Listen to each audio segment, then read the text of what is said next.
बाटोमा यो घाँस रोप्ने यताउता काम भइरहेछ यसरी यहाँ सरसफाइ नि गर्दै हुँदो रहेछ त्यो घाँस रोप्नेहरूलाई चाहिँ अथवा त्यो बोट बिरुवा लाउनेलाई चाहिँ के भन्नुहुन्छ अब सिधै मूर्ख भएर घाँसै के खुवाउनु पर्ने खुवाउनु त कि यो त 11 करोडको बजेट आएर धेरै दुःख गरेर तपाईँको मन्त्रालय धाएर शहरी विकास मन्त्रालयदेखि लिएर नगर सबै प्रधानमन्त्रीदेखि जम्मै लागेर मेयर लागेर आफै वडाध्यक्ष लागेर मैले यहाँ तपाईँको यो बाटो बनाउनु पर्छ यहाँ हिँडिसक्नु थिएन भनेर यहाँ ल्यायो अब अहिले नाला बनाएपछि अब घाँस रोप्ने छ म सुन्दैछु हो यी सोध्दै पनि हुन्छ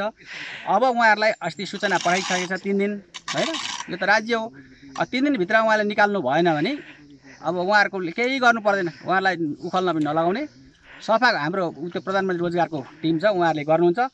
र त्यो झिकेको जसको अगाडि जसले गर्नुभएको छ त्यो बिल नगरपालिका के अरे वडामा हुन्छ त्यो तिर्ने सिफारिस लाने सेवा सुविधा लिने त्यही हुन्छ मान्छेलाई त कुराले बान्ने कानुन नियम नीति कुराहरूले बुझाउने त यो अब के अरे यो अहिले बन्दै गरेको यो धेरै दुःख गरेर हुरुरे यो सङ्घाई हुरुरे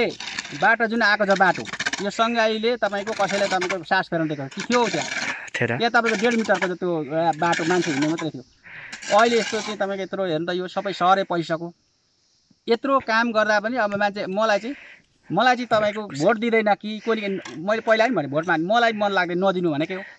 अब यो बाटो चाहिँ धेरै दिन बन्द भइसक्यो अब यो कति कहिले जतिमा सम्भव सकिन्छ होला अब यो दिनले हो 7 दिनभित्रमा अस्ति भने 7-8 दिन अब हेरौँ न यो आज भोलि पर्सिसम्ममा 1 हुन्छ त्यस पछाडि फर्केर हुन्छ ल यो राम्रो बनाउन ल